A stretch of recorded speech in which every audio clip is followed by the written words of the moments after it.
ஒரு நாள் ஆண்டவரிடத்தில் வந்து புலம்பினாள், கண்ணீர் விட்டு, ஆண்டவரே மன கசந்து அழுதாள், எனக்கு ஒரு குழந்தை கொடுங்க, உங்களுக்கே தந்துறன்னு எல்லா புலம்பலையும் ஆண்டோடைய பாத்துல வச்சுட்டாளா.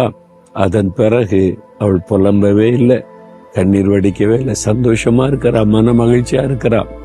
அடுத்து சொல்ற, ஆண்டவரிடத்துல இந்த பிள்ளைக்காக விண்ணப்பம் பண்ணினேன், கர்த்தரின் விண்ணப்பத்தின் சத்தத்தை கேட்டு குழந்தை தந்துட்டாரு, நிந்தையை மாத்திட்டாருன்னு மகிழ்ச்சியோடு சொல்லுகிறாள். அதே மாதிரி தான் அந்த பக்தன் சொல்லுகிறார், என்னுடைய புலம்பலை நீர் ஆனந்த களிப்பாய் மாற்றினீர்.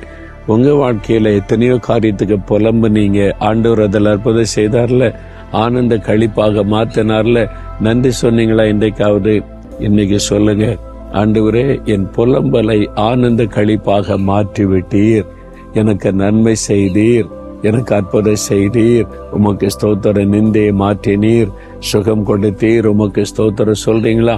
நீங்க சொல்லும் போதே ஒரு சந்தோஷம் வரும்.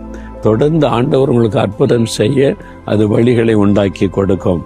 சொல்றீங்களா, ஆண்டவரே நான் இப்பவுமே புலம்பிக்கிட்டு கஷ்டப்பட்டுக்கிட்டு வேதனையில கண்ணீர் வடித்து கொண்டு இருந்தேன், நீங்க என் புலம்பல ஆனந்த களிப்பாக மாத்திட்டீங்கப்பா, நன்மை செய்துட்டீங்க, விடுதலை தந்துட்டீங்க, சுகம் தந்துட்டீங்க, ஆசீர்வாதம் தந்துட்டீங்க, உங்களுக்கு கோடி கோடி ஸ்தோத்திரம், ஸ்தோத்திரம், ஸ்தோத்திரம்.